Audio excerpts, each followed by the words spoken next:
So, we're now in December. Christmas trees are up in all of the American parks. Typically, decorations are finished first in California and then a couple of weeks later in Florida. The gingerbread houses are now up in many hotels, again in Florida and in California.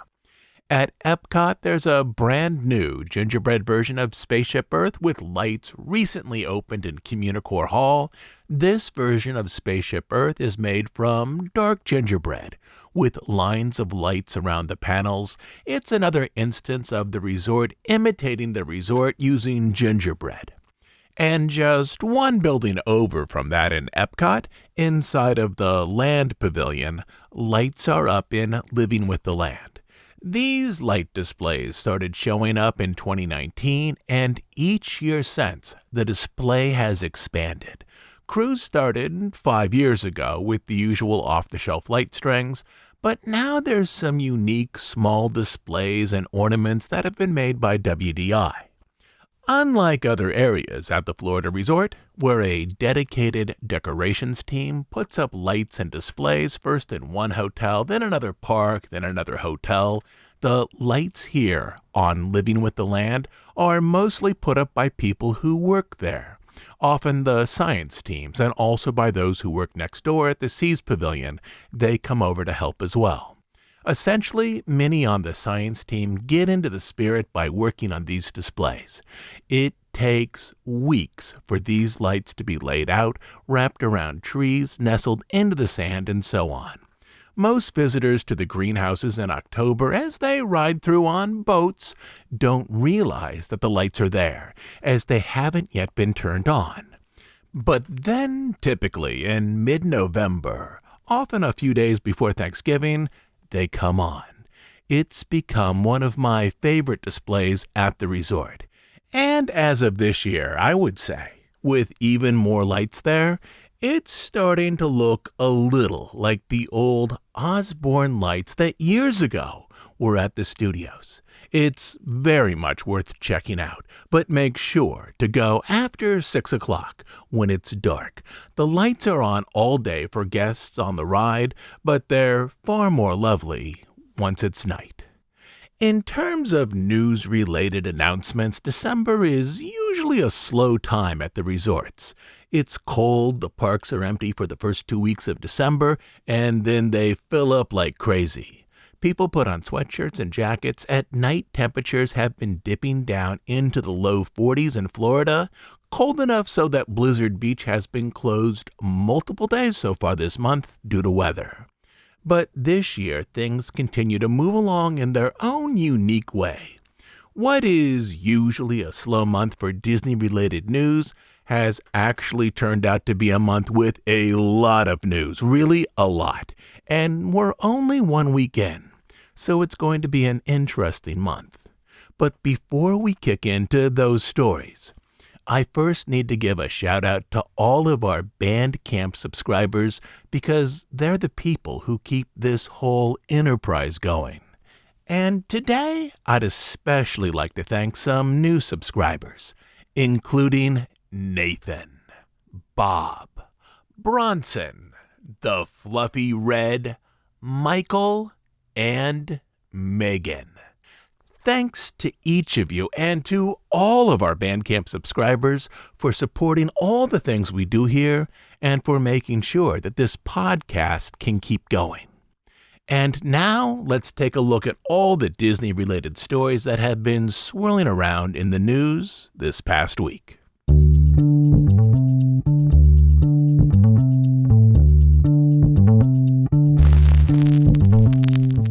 So let's start with this, a relatively small piece of news, but we'll move towards larger stories as this episode goes on. And let me give you a lead-in question. Outside of those parks, have you ever wondered what the Disney World Resort will look like in 15 or 20 years? Because I'm pretty sure I know. For many months now here on the podcast, we've discussed how Disney has clearly returned to their 2018 plans to build a new tower hotel and resort between Wilderness Lodge and Fort Wilderness, right there on the shore of Bay Lake. the exact same body of water that Walt saw when he visited the property back in November 1965. A lot of information about the renewed hotel project came from various permit filings. As best I can tell, the overall arrangement of this new structure will be nearly identical to those pre-pandemic plans for Reflections, a Disney Lakeside Lodge. Essentially, this is a resort for those who want to be near the campgrounds, including during the holidays when campers set out all of those lovely amateur holiday displays at Halloween and at Christmas, but also for those who maybe want a cozier place to stay than in an RV or a tent. Now Disney has officially announced what we already knew due to those permits, and also because a crew set up some very noticeable long-reach cranes on the site. Disney is in fact building a tower hotel and other buildings there, but now we have two more pieces of information. First, the name has been slightly tweaked. It will now be called the Disney Lakeshore Lodge. Also, we have an opening timeline. The projected opening date is 2027.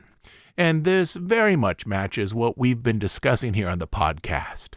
A major part of this development will be DVC studios and multi-room villas. So it's easy to imagine a plan where sales for those DVC elements open while large construction is happening in the Magic Kingdom with the DVC salespeople, who Disney calls guides, suggesting to prospective buyers, hey, if you want to come back and see the Cars area and then the Villains area, you can stay right across the water if you buy points here. But beyond those elements, which we've discussed before, there's now maybe one more thing to point out, which is part of a trend that is reshaping the Florida resort.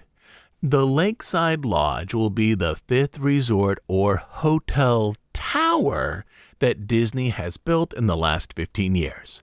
In Florida, these include Bay Lake Tower in 2009, Grand Destino Tower at Coronado Springs in 2019, Riviera Resort Tower also in 2019, the Polynesian Tower, which will open later this month, 2024, and the Lakeside Lodge in 2027.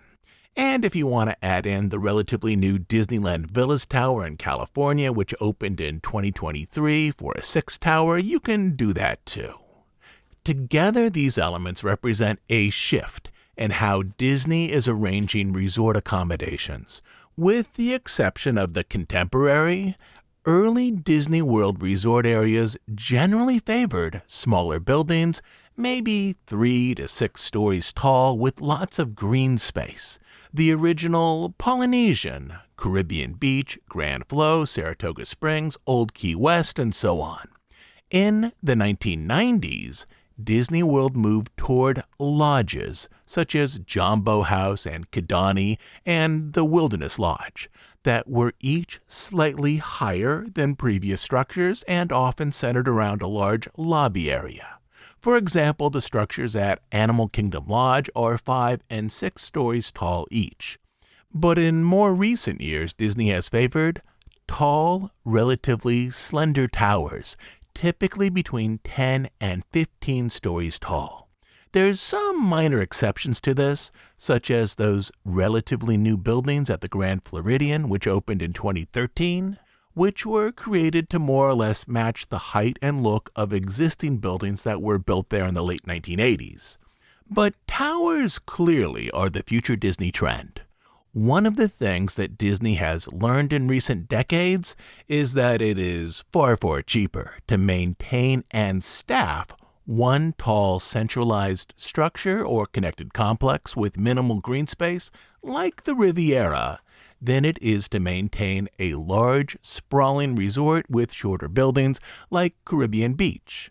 In terms of maintenance, upkeep, and staffing on a per-room basis, give or take, it's about 20% cheaper each year to staff and maintain a tower than it is an open resort with multiple buildings, We know this because, due to certain timeshare ownership rights, Disney is required to publish expense reports for certain structures on property. So if you're wondering what Disney World or even Disneyland will look like in 15 or 20 years, it's almost certainly going to be more of those Bob Iger-era tall hotel towers that are typically very close to entertainment and amusement areas, just like that Lakeshore Tower Resort that Disney has finally admitted that they're building right beside Bay Lake. And if you're looking at what is fading into past phases of Disney World, it's those Michael Eisner-era multi-building complexes like Caribbean Beach, Port Orleans, Saratoga Springs, Old Key West, and even Grand Floridian. I doubt Disney will make many more, if any, areas arranged in the earlier style of those shorter resorts. So when you think of the future of Disney World hotels, think up and not out.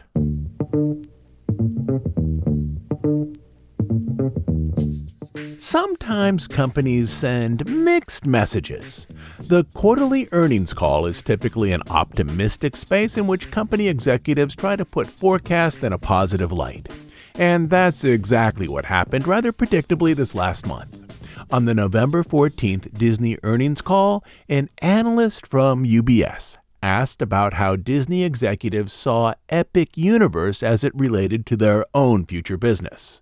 A pretty direct and also pretty heavy question. Bob Iger, company's CEO, put it this way. Regarding Epic, we did model that into our expectations for the experience's outlook. As I mentioned earlier, the early bookings that we have next summer are actually positive, so that's certainly a positive indicator.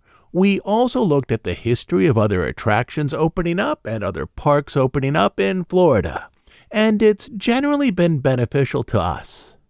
That is, with a new theme park moving into the greater Orlando neighborhood, Disney is hoping that it will help out regional levels of tourism overall, which would include Disney and also probably SeaWorld. Not to point out the obvious, but this is generally what helped Knott's Berry Farm in terms of increased attendance back in 1955 when Walt opened his new theme park just down the road. And I do think that there is something plausible here to believe that Disney, despite no significant new attractions of scale this year, might benefit from the opening of Epic. Tourists coming for Epic Universe will likely spend some time over at Disney. But then Bob Iger sent a very different message a few days later when he disclosed that he was selling just over 370,000 shares of Disney stock, leaving him with just 247,000 shares, some of which was in a 401k. The sale gave Iger around $43 million in cash. Though there can be many reasons why CEOs sell stock, a common one is that they believe that the future doesn't look particularly bright for their company, and the stock is more likely to go down than to continue to go up. And this, I would say, matches the struggles that the company's experiences division will likely face in the next 2 or maybe 3 years in Orlando, as all of those complex rides will be over at Epic Universe. And though in a moment we'll shift to Disneyland, in this section we're going to touch down with Disney World's plans to manage the situation in Florida as we move toward the opening of Epic Universe, which is now about 6 months away. As we talked about in our last episode, there are very few other ways to read the current situation in Florida than as Disney World struggling to assemble a smaller set of announcements to counter the opening of Epic Universe this coming summer. And bit by bit now, we're starting to see how some of that plan will work. This past week we got a series of small announcements that pushed the Disney plan forward. I will admit that many of these do look fun and enjoyable, but nowhere near the scope and draw of Epic Universe. Very little in the Disney plan will send new waves of tourists to Orlando specifically to visit the Disney resort, but together they may be cause for tourists already in Orlando to spend a little more time at Disney than at Universal, as was sort of suggested on that earnings call. And again, to place blame where blame is due. New attractions for this era needed to be greenlit back in 2021 or 2022, largely while Chapek was CEO, to be brought online in 2025 to counter Epic Universe, and simply that didn't happen. Here's the list of modest announcements, and notice how many of these are spaced. So Disney World will have multiple openings next summer, be they small, at the same time that Epic Universe is receiving likely the lion's share of attention. The first announcement we previously talked about as a likely possibility, but now it's official. Disney will start work on Tropical Americas in such a way to delay the closing of Dinosaur. Dinosaur will be rethemed eventually to Indiana Jones, but as the show building is already there along with the ride system, it will require far less work than the all-new ride experience being built nearby for Encanto.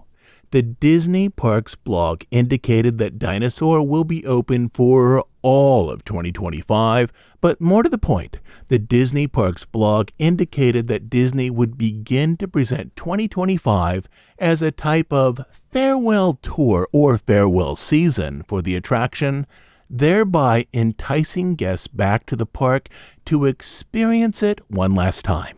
And here I will quote, "Well, while you're visiting, make sure you go get that dino at Dinosaur. We've previously shared that this attraction will be closing to make way for the new Tropical Americas land. 2025 is your year to visit before it goes extinct." So it looks like everyone now has until the start of 2026 to board a time rover for one final trip back to the Cretaceous period, and some guests no doubt will return to ride this attraction one last time. Second, over in Epcot, the old Siemens corporate lounge is being converted into a public bar with excellent views of World Celebration and also of the fireworks.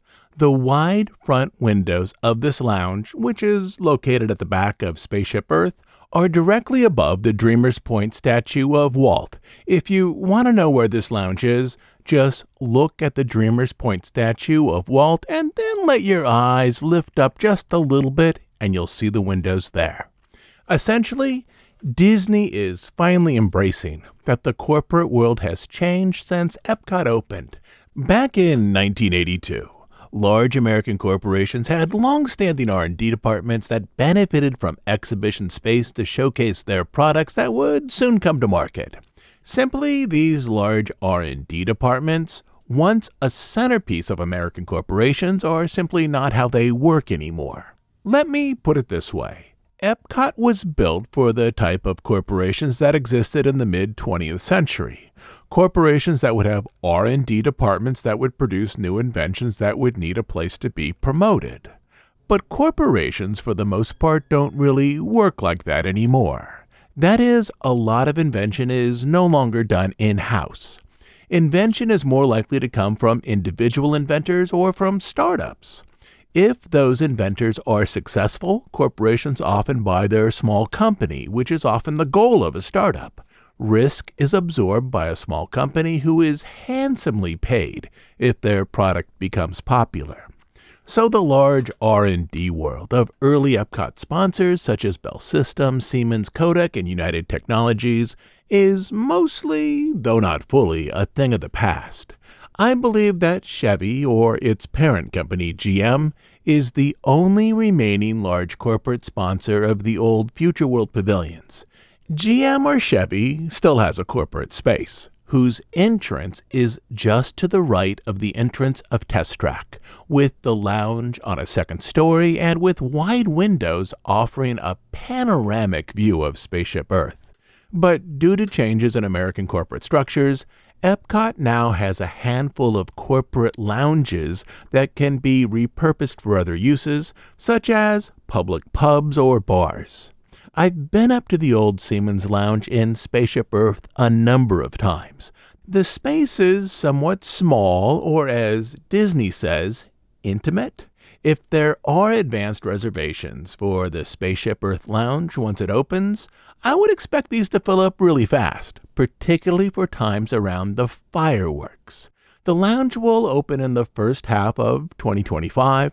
My guess, this means somewhere around May. The lounge is there, but it needs to be reworked and redecorated to take it from a casual corporate space to a public bar. Third, Disney has already announced that a new nighttime parade will come to the Magic Kingdom this summer. Like the Main Street Electrical Parade, this one too will kick off with an illuminated float version of the Blue Fairy from Pinocchio, likely signaling that Disney sees this as the descendant to the Main Street Electrical Parade. But we now have a full name, which is Disney Starlight Dream the Night Away.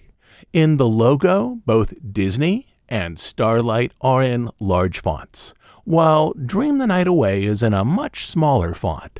So you should expect that this, from day one, will simply be called Starlight, except for pre-recorded in-park announcements and printed material.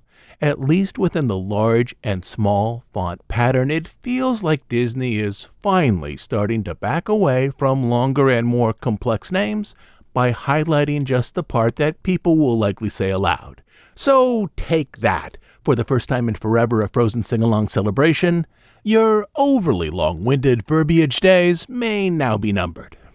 This nighttime parade will debut in summer 2025, which I take to mean Memorial Day weekend. Fourth, Epcot will open a revised version of Test Track, commonly called Test Track 3.0, in late summer. The sponsor for Test Track 1.0 back in 1998 was General Motors. For the 2.0 version, it was one of GM's divisions, Chevrolet. My guess is that this switch was due to financial troubles, a bankruptcy, and a federal bailout that damaged the GM brand during the Great Recession. But that recession is now in the rearview mirror, and GM will formally take over sponsorship from Chevy later this year. In actuality, of course, this is little more than shuffling sponsorship within the same company to find a brand that at the moment best connects with its audience. Late summer is kind of a wonky time to open an attraction, as late summer doesn't directly lead into a major visitation season. It leads into September, which is one of the slowest resort months of the year. But it does give Disney a chance to promote the resort with a rethemed attraction for people looking at photos of it on blogs, vlogs, and Instagram, and thinking about where they might like to go later that year, perhaps in December. Fifth, over in the Magic Kingdom, right next to the exit area for Pirates of the Caribbean, Disney will open a new Pirates-themed tavern late in 2025. And in Disney speak, I'm pretty sure this means just before Thanksgiving. The new announcement also has this line tucked into it. There may be more than a few mysterious and magical surprises in store. The existing artwork for this Pirates Tavern shows people sitting in a dimly lit bar. On the walls are paintings, pirate flags, and swords, and a collection of miniature ships arranged inside of glass bottles. At least to me, the phrase magical surprises suggests that some elements in the room will have a small show function, just like they do over at Trader Sam's. For certain cocktail orders over at Trader Sam's, there's an animatronic clam and squid, as well as projections that cause interior images to change. So expect something along those lines for some of the directions on the wall of the Pirates Tavern once it opens towards the end of 2025. And 6. Though we have no new updates and absolutely zero installation work has been completed, as last we heard, the Zootopia retheme of the Tree of Life at Animal Kingdom will still open, quote-unquote, winter 2025, roughly at the same time that Zootopia 2 hits theaters. Right now, Zootopia 2's U.S. release date is November 26th. But as there's no announced closing for the current Tree of Life show, It's Tough to Be a Bug, and as the Disney World calendar shows that It's Tough to Be a Bug will be operating there for at least the next 60 days, which is as far out as the calendar goes for attractions, and as the Zootopia retheme wasn't on this week's large announcement list of park improvements for 2025, I'll go out on a limb here and say that the Zootopia show at the Animal Kingdom now looks a little more like a 2026 edition. And beyond attraction rethemes and new pub spaces, as we talked about in our last episode, one of the divisions that Disney World will lean into really hard for the next 2 years is entertainment. We've already mentioned the Starlight Parade, but beyond this, entertainment has other things in the works. For example, entertainment is going to primarily create that villain show that's going into the Black Box Theater at Hollywood Studios at the end of Sunset Boulevard. We also got the official name for that show, which is Disney Villains Unfairly Ever After. As a side note here, I also might suggest Unfairly Ever After might be a good book title for Bob Chapek's autobiography. But back on topic, I would guess that this villain show will last 2 or 3 years until Disney has all the data points it needs to create the much larger Villains Land over at the Magic Kingdom. But this generally is how the next 2 or 3 years will work at the Disney Resort in Florida. There will be rethemed attractions that can be turned over relatively quickly, a focus on pub and restaurant spaces, and a range of entertainment offerings. In ways, it will be an unusual time in which entertainment projects move in and out of the park while Disney works to create full new lands. That is, there will almost surely be a steady drip of new entertainment experiences, such as the Unfairly Ever After villain show, that will move into the resort, remain for 2 or 3 years, and then move out. Over the history of the Florida resort, there have been some long-lived shows under the entertainment division, such as Fantasmic and the Festival of the Lion King, and some fairly short-lived ones as well. The Dick Tracy Show from the early 1990s, the Magical World of Barbie show at Epcot from the mid-1990s, the Goosebumps Horrorland Fright Show at Disney MGM from the late 1990s, and so on. Live entertainment at Disney is certainly a lot more sophisticated than it was back in the 1990s.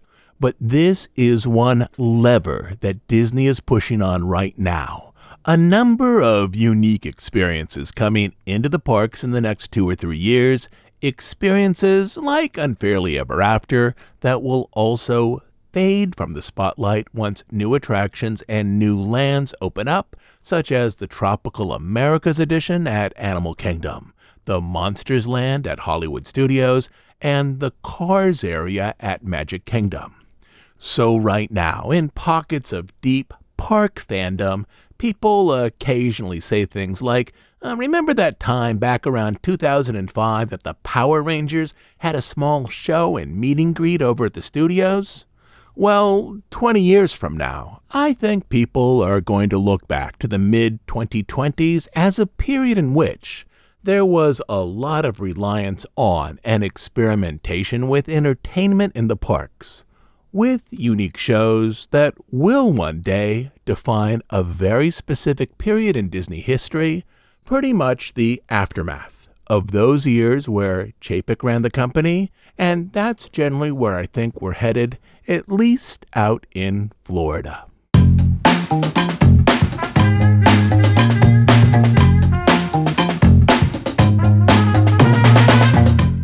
We've spent a lot of time with Florida this week, but I also want to touch down in California to talk about Disneyland, as there's a lot going on there as well.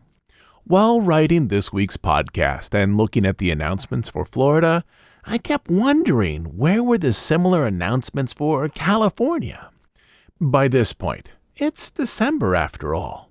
Disney should have been warming up that old PR engine to promote 2025 as Disneyland's 70th year.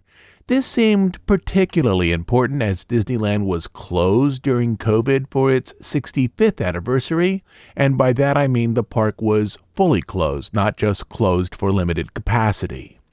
But then on this past Thursday, days after the Florida announcements for California finally started to show up.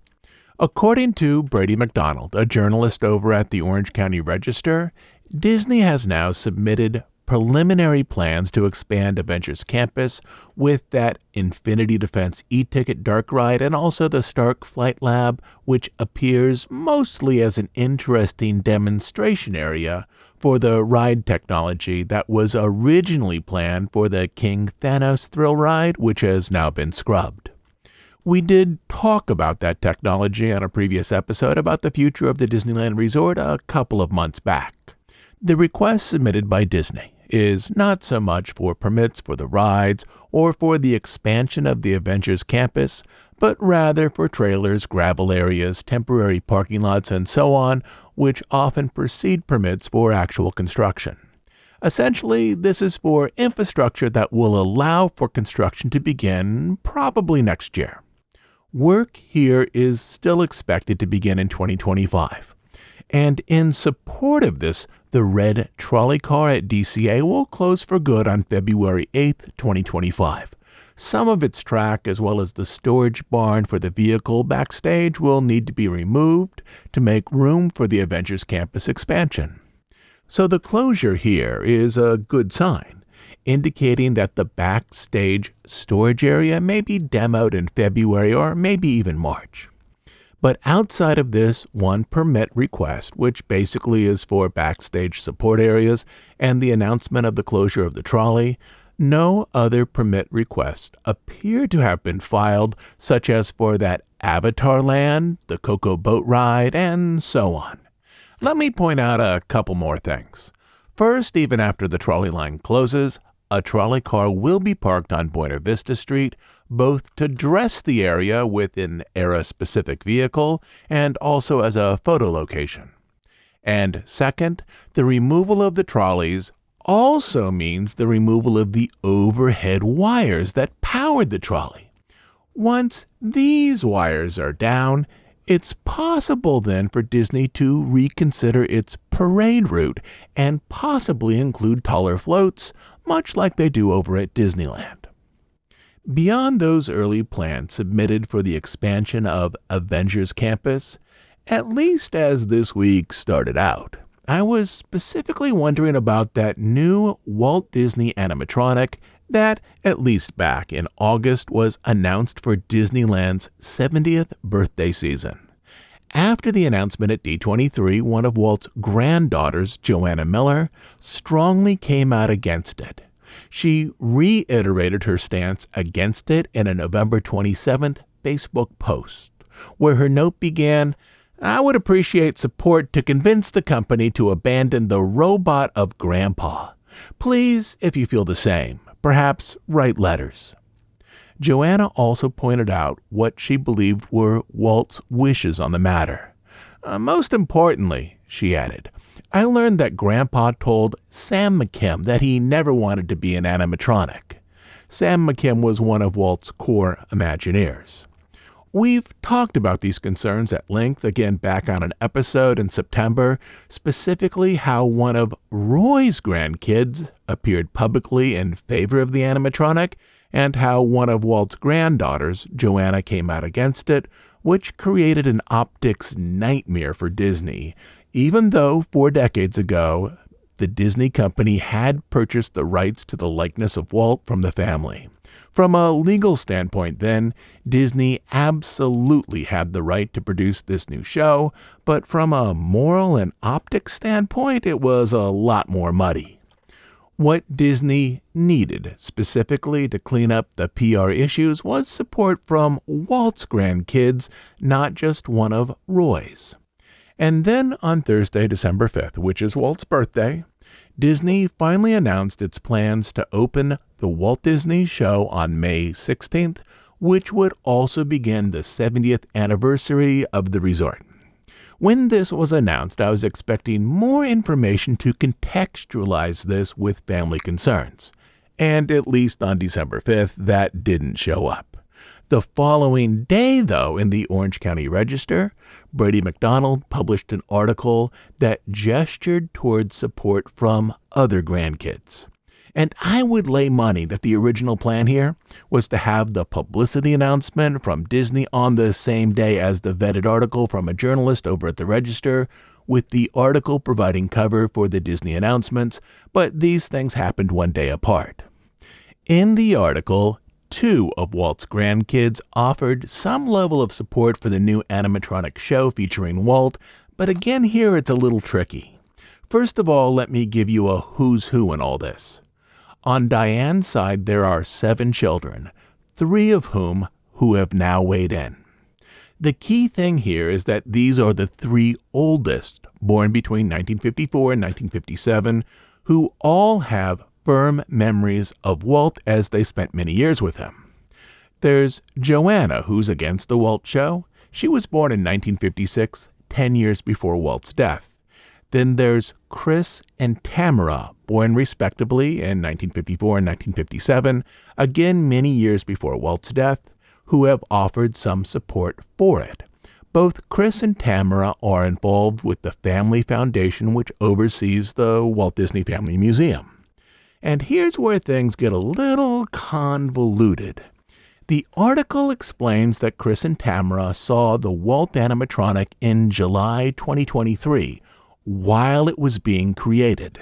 But there's nothing in the article to suggest that they've seen the final version.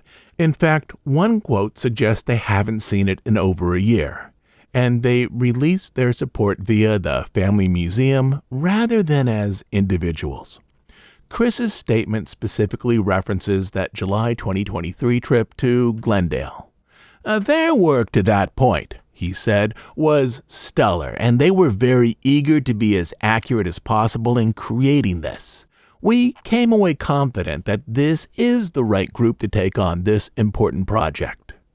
Tamara added, "We believe that our grandfather would have been enthusiastic about the project and fascinated by the advancements of the audio animatronic technology that was first developed during his days at WED, a technology that he was always passionate about." Another oddity here. This was done presumably as a press release from the museum. I was wondering what else might have been included in that release that wasn't quoted in the article, but I can't find that release online anywhere. The Family Museum does maintain a press page, but this release is not there. And maybe I should point out this, just a practical concern. This release may have been a case of simply some members of the Disney family working with the company for issues that concern the company, as the museum often needs the company to work with them for various exhibits, projects, and presentation. Again, that part is just speculation on my part and nothing more. So I don't know what to do with the mixed family support for the animatronic. Hopefully this is one of those concerns that maybe goes away a little once the project is open, assuming that it offers a high degree of quality in terms of its design and also a high degree of respect for Walt the person. We won't know that until the middle of next year. But without the Walt animatronic, there was really very little new at Disneyland for its 70th. Most Disneyland anniversaries start out in January and go to December, a full year. But Disney is shortening this anniversary to just the summer season. In part, I think the effort here is to delay a larger celebration to the park's 75th anniversary in 5 years. And in part, just as in Florida, due to a lack of foresight by Chapek's people, Disney doesn't have a slate of truly new experiences and attractions to support a large celebration like this. But there are some things that have been bundled into this announcement. Along with the new animatronic figure, Disney has some things to announce, but just as in Florida, Many of those are related to the entertainment division, and many of them simply bring back key experiences from recent years, which will help to make a visit to the park feel like a fuller day, but don't necessarily offer anything truly new. The fireworks show from the 100 Years of Wonder, called Wondrous Journeys, which is fabulous, will return to Disneyland this summer. DCA will get a new World of Color Lagoon show called Happiness, which will focus in part on the Inside Out characters. Beyond nighttime shows, the Paint the Night Electrical Parade, originally performed in 2015, will come back to Disneyland, while Pixar's Better Together Parade will return to California Adventure. All of these elements should make for a very nice summer at the California Resort, as both parks at the resort have been missing the deep connection of live performance in recent months. But as in Florida, this also feels like Disney placing some very deep asks on the entertainment division until work can move forward on new e-ticket attractions, which are still years out. I'd say, about 3 years out at the earliest. I don't think that the Disneyland Resort can pull itself out of this new attraction deficit until 2027 or more likely 2028. But let me loop back to that Walt animatronic briefly, because this is not the first time that Disneyland has anchored a major anniversary around the presentation of a single animatronic who was fashioned after a historical figure. And I'm sort of surprised that Disney hasn't alluded to this already. Back in 1965, Walt did not have a large slate of attractions to support the park's 10th anniversary, mainly because Disney designers had focused on a long list of attractions for the 1964-1965 World's Fair in New York, attractions that would eventually come to Disneyland, but mostly after the fair closed. So Walt asked his designers to create a second Lincoln figure so that the new one could perform, with some improvements, at Disneyland, even as the original still played to crowds in New York. Walt also opened up a revised restaurant, the Plaza Inn, but these were the two main additions to the park for its 10th anniversary, with the Lincoln animatronic being the big one. If current managers were smart, I think they would contextualize this animatronic by using the example from Walt's own life. Something like, back in the day, for the park's 10th anniversary, Walt's main gift to the park was the installation of one new animatronic, a new Lincoln figure in the Opera House, and now for the park's 70th anniversary, our main gift to Disneyland is also a new animatronic in that exact same theater. But so far, this contextualization hasn't been part of the promotional dialogue.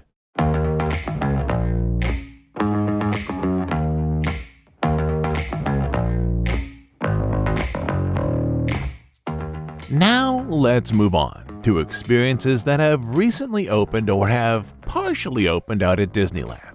Some of these new additions look fabulous, and maybe there's one that's a little less than fabulous. The Haunted Mansion Extended Queue is now open, which is a large garden and outdoor space with small statues and interesting alcoves, lampposts, brick columns, and adobe walls. Some plants have been manicured to corkscrew up spandrels. Juvenile vines are positioned to creep up the walls, filling them eventually with greenery. Green ground cover in places elegantly alternates between squares of dark and light green ground cover.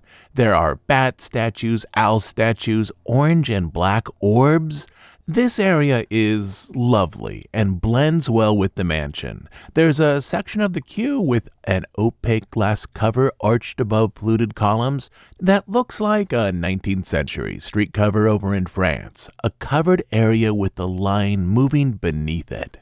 The last section of the queue moves beneath a wooden pergola, which someday will be filled out with vines. There's also a mausoleum nearby. And the ground here is covered with mixed-tone brickwork. A lot of money was spent on this redesign, and it turned out really nicely. And this is only the queue. Everything added to the left side of the mansion, where the queue is, fits perfectly with the visual feel of the mansion itself. The wealthy family that presumably owns the mansion clearly also created these grounds. These two areas visually fit the narrative of this space. So absolutely, kudos on the work done here. Truly, this has been nicely finished.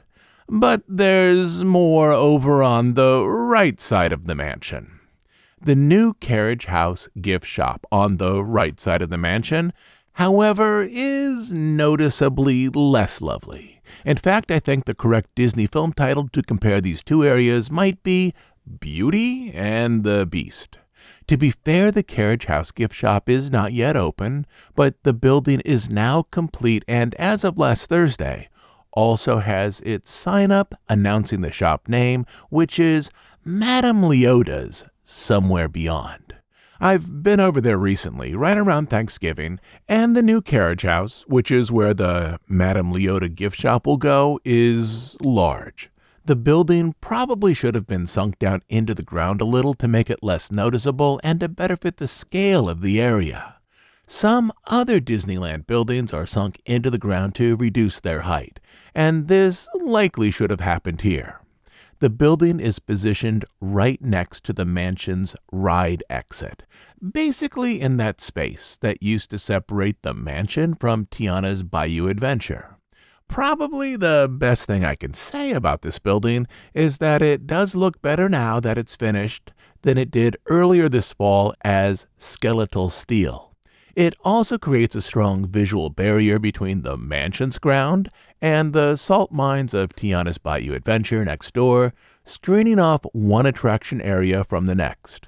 But the building itself feels boxy with a lack of ornamentation, and it's hard to imagine, from the fictitious story of New Orleans Square, that the same family that built the decadent mansion with its columns, wrought iron balconies, layered roof, and that newly arranged garden and outdoor space also built this basic rectangular carriage house. Basically, the two designs don't match well. One of these areas, the queue, is filled with whimsy and play, while the other area, the new carriage house, looks like something whose basic function is more important than its visual presence.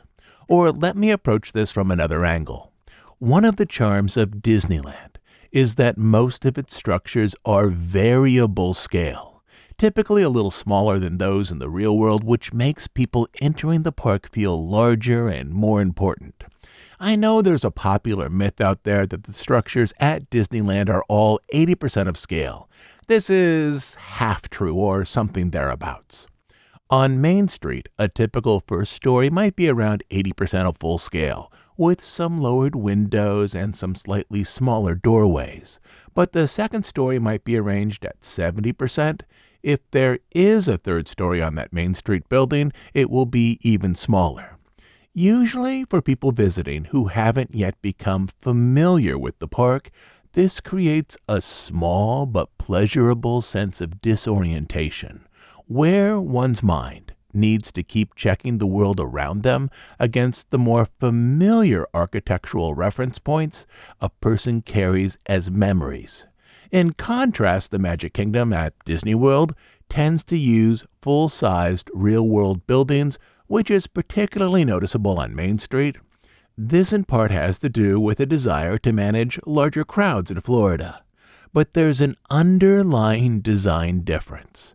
Main Street at Disneyland feels like a quaint experience that demands our attention because the variable scale is unusual.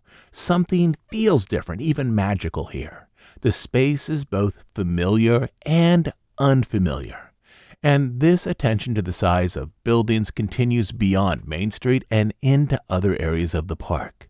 However, Main Street at the Magic Kingdom feels like walking down a very lovely, extremely ornate outdoor mall. It's well arranged, but in terms of our interior sense of structural orientation, nothing feels off because size and partitioning of the buildings is very close to what we expect to see out in the real world.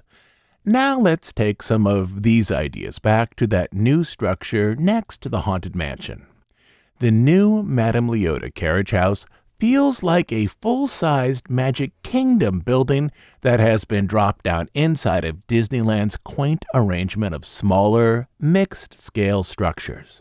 The carriage house is also not ornate at all, which both misses the Disneyland design feel and, more specifically, the richly considered presentation of the mansion itself.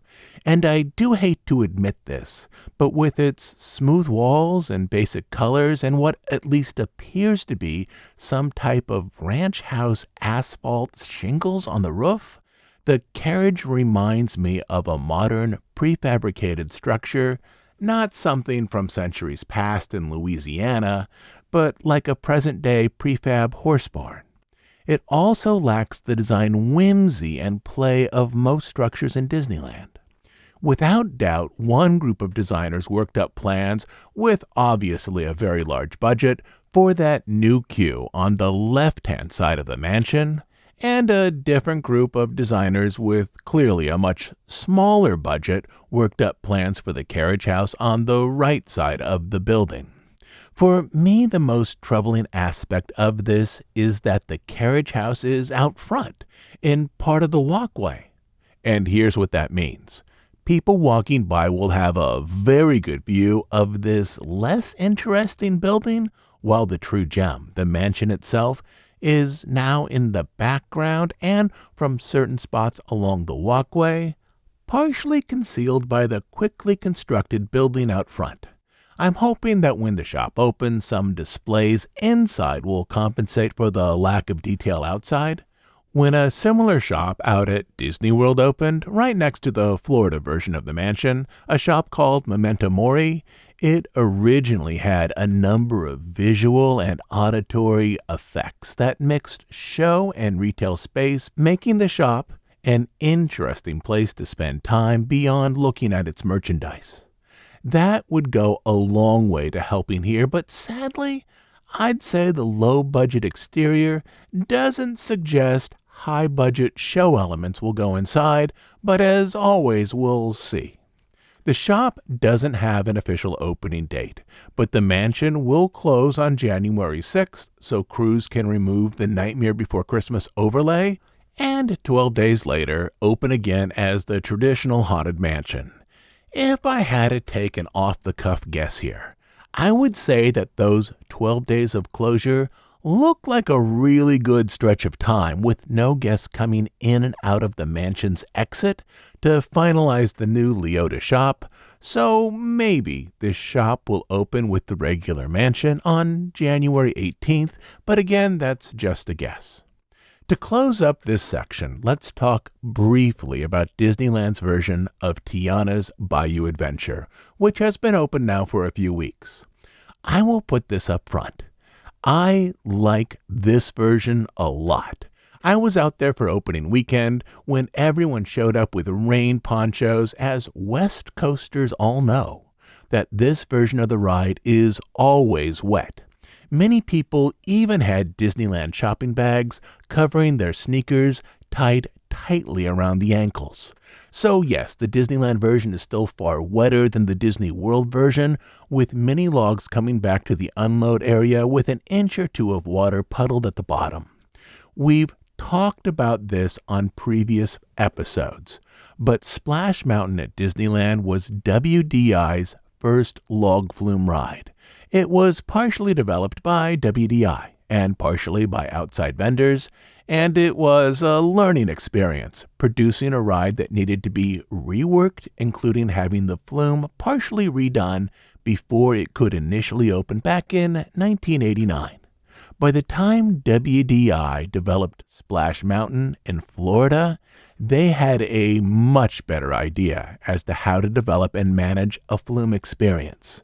The flume track for Splash Mountain in California and in Florida are roughly the same length, but in terms of time duration for the ride, the one in California is significantly shorter because the water moves so much faster.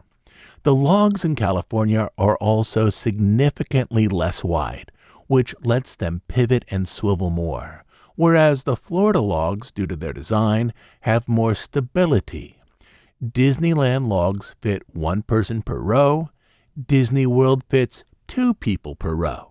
So think about it this way. Splash Mountain in California, when it opened, was far more of a thrill ride with show scenes. Splash Mountain in Florida was more of a water-based dark ride with a big thrilling drop at the end. So what this means in terms of Tiana's Bayou Adventure is that the dead spaces between stages on the Florida ride, which are noticeable, are entirely invisible in California because the ride moves so much faster. On the downside, you are whisked by many stages in California so that you barely have a chance to take in the characters. But I much prefer the California version.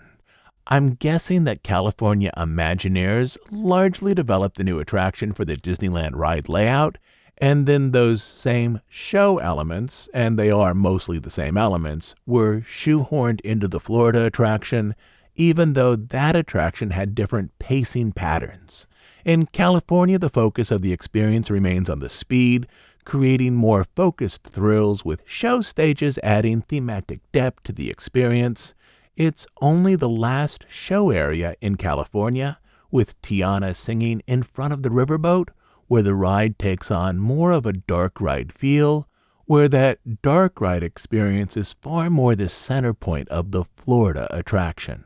So if you've only been on the Florida attraction so far, know that there's a slightly better version of this same ride, and you'll be pleasantly surprised when you go ride the one sometime in the future in California.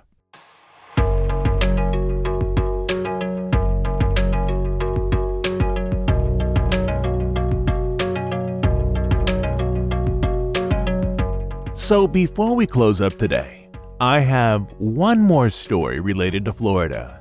Actually, it's more of an update to an ongoing story. 2 months ago, as we looked through the permit filings for the closing of Rivers of America at the Magic Kingdom and the construction of that new Cars area in Florida, we said that one of the best possibilities for those who wanted to save Rivers of America, or perhaps a smaller version of the river, was the 6-page list of questions and requests that the South Florida Water Management District sent back to Disney that needed to be answered to the district's satisfaction before any work could begin. In those were concerns about how stormwater mitigation would be managed and how dewatering would occur if the river was removed. Dewatering is essentially the process of removing surface water and groundwater from the area so that other activities, including construction, can take place in dry, safe areas. Stormwater mitigation is a plan to move stormwater runoff quickly and safely away from areas used by the public without flooding nearby areas. For the past 50 years or so, Rivers of America, in addition to being a lovely feature at the Magic Kingdom, has been one means that excess water, especially during storms, has been moved away from public areas, essentially into the river and then safely dispersed out to wetlands through a series of canals. And then after we discussed all this, again a couple of months ago, I suggested that, oddly, this back and forth between Disney and the Water Management District might actually be the issue that causes Disney to adjust its plans and to leave part of the river in place, as the river might be the least expensive and quickest way of moving surface water away from public areas. To be clear, nothing has been decided, and there's the possibility that Disney will find a way to solve the district's concerns and to close all of the river along with the island. But this past week, the district sent a letter to WDI reminding them that they now have only 10 days to respond to all 20 concerns in those 6 pages before this period of discussion expires. And if they don't meet that deadline, the permit will be denied for a lack of information. If that happens, Disney, at a later date, can restart the process all over without prejudice, but Disney will be required to submit a new application fee, or Disney can voluntarily withdraw the application, which then allows Disney to refile within the next 365 days with no new application fee.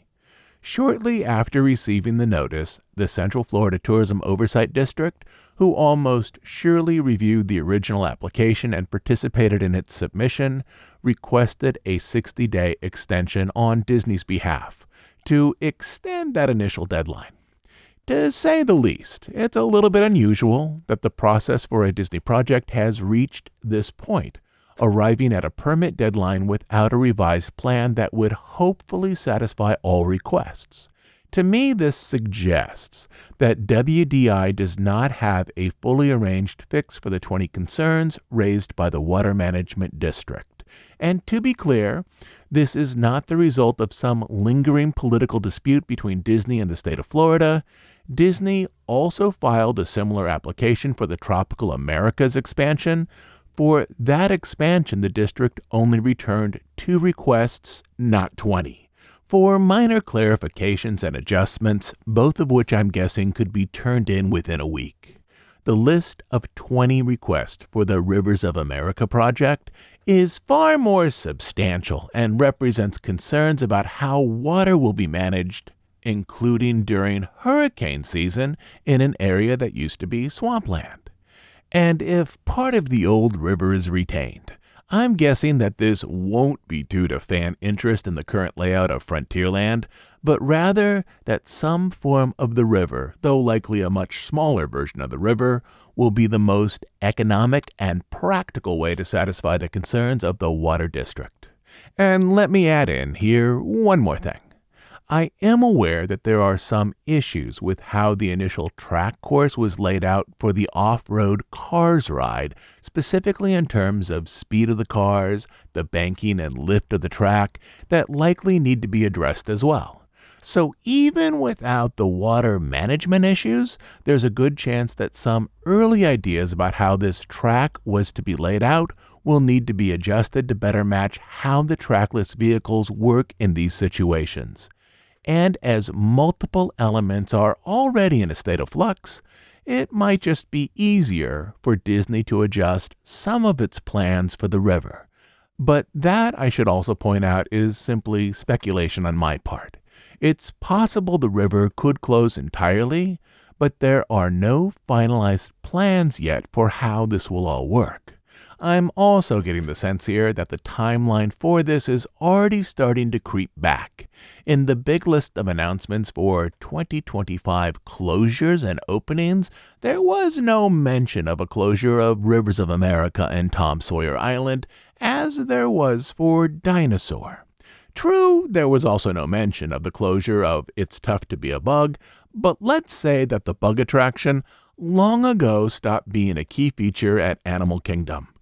If the river does close, there will surely be an announcement beforehand to let fans know to experience the original Frontierland one last time before Earth movers move in. But it looks like complications here are pushing plans back, and that fans may now have an additional few months to visit the river and the island with no specific clarity as to what the final plans for this area will be.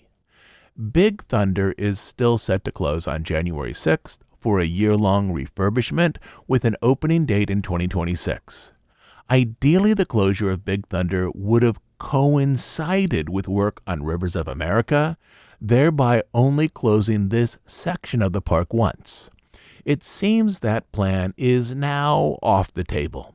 It's clear that there are multiple areas in flux concerning the Cars project.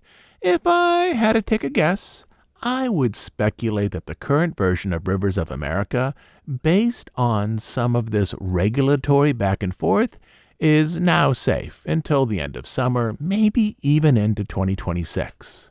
But what started back in August as a robust announcement in which Disney suggested that a range of projects were already in motion, now seems to be a situation in which some of those projects, particularly at the Magic Kingdom, are now mired in regulatory discussions and objections, leaving the Tropical Americas project as the one new land that is presently moving forward with construction, ideally for a 2027 opening date. I'll be back next Sunday with a new episode. At this point, you should all be up to date with the news from our chunky omnibus presentation today to last week's discussion of that new Monsters Incorporated land at the studios to the discussion of new restaurant space the week before. Also, if you're looking for holiday stories as they relate to the Disney company, I've been posting those up midweek. In the middle of last week, I posted up the story of the Osborne lights at Hollywood Studios, and in the middle of this coming week, I'll also post up another classic or updated holiday episode. And then next Sunday, I'll be back with something new.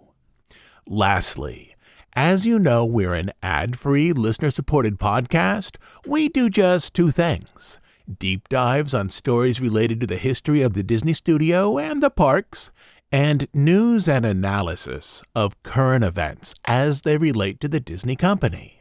We are funded entirely by listener contributions, specifically by listeners who join us over on Bandcamp as monthly subscribers. On Bandcamp, you will find over 300 episodes not available on iTunes or anywhere else.